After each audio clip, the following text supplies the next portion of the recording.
Welcome to the league. I'm your co-host, Benoit Thanjan. You might know me from the Solar Maverick podcast, and David McGee.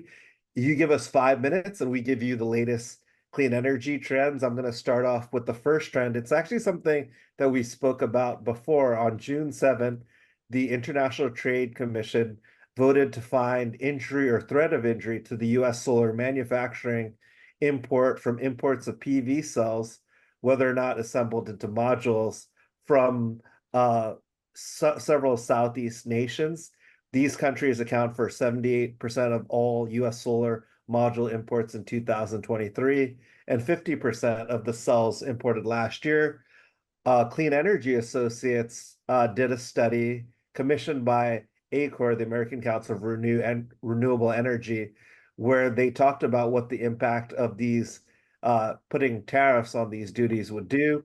And what these new duties would do would raise actually the cost by 10 cents per watt for domestically produced modules and 15 cents per watt for imports, which would significantly impact project economics. We've seen this happen in the past with other trade-related cases.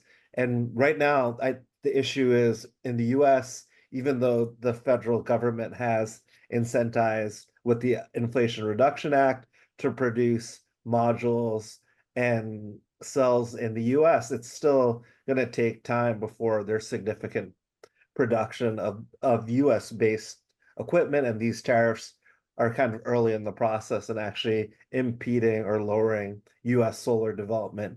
The second thing that I thought was really interesting was, we always talk about developing solar in landfills and brownfields because those are land sites that would be great for solar and cannot be used for other purposes. Interesting enough, the Department of Energy has begun allocating cleaned up nuclear sites to solar developers.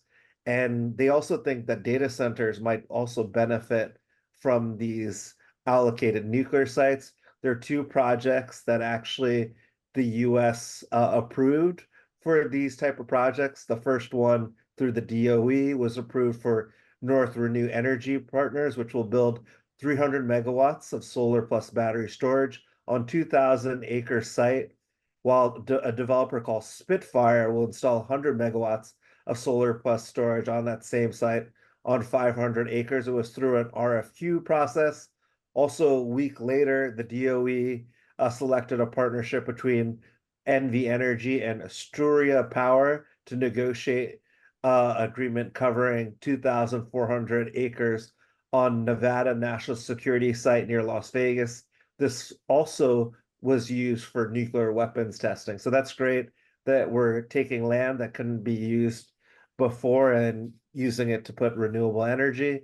And those are my two big items of this week, and that's that. Great. Awesome. Thank you so much, Benoit. And really exciting topics that we're going to be speaking about today is the first one is a topic that may not be new to all of us. China has been flooding the market, global markets, in regards to these lithium-ion batteries. What we have noticed is a dramatic drop in the pricing for these lithium-ion phosphate battery cells.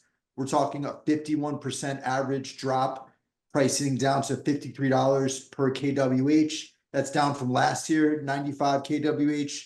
Not too long ago, I remember we were just dreaming of $100 kWh. So absolutely amazing to see these pricings, drop down in one aspect of it.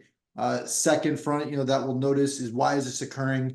Raw material costs last 18 months have dropped substantially, less than 30% in this past year. Next driver that we're seeing is a substantial overcapacity. They're making so many of these lithium-ion battery cells in China, then they're flooding the market. That pricing is just dropping down substantially. The European tariffs that have been designed to deter these Chinese lithium-ion battery cells coming into that European market, they're still competitive because it's so cheap, even with all these tariffs. So really astonishing what's occurring here. We're seeing a lot of this, certainly being utilized from the electric vehicle, energy transition, as well as battery energy storage. Globally, you look at the energy storage market, it's the US and China. Each of these, has, I would say, approximately China about 40%, of the global scale, of that battery storage market. The US probably sit around 35, 36%. And you could put Germany, UK, a few other markets, have some tiny slivers of that of the battery storage, market that's taking place now. Really amazing second, topic that a lot of us have been having our eyes on is, Doral Renewables. Big up to you guys.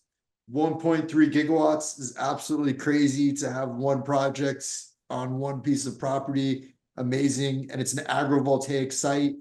400 megawatts of this project is operational. This is in Indiana, so it's very interesting. We don't hear about these mega battery, these mega projects actually being built in the US. This is something that I would think is taking place overseas.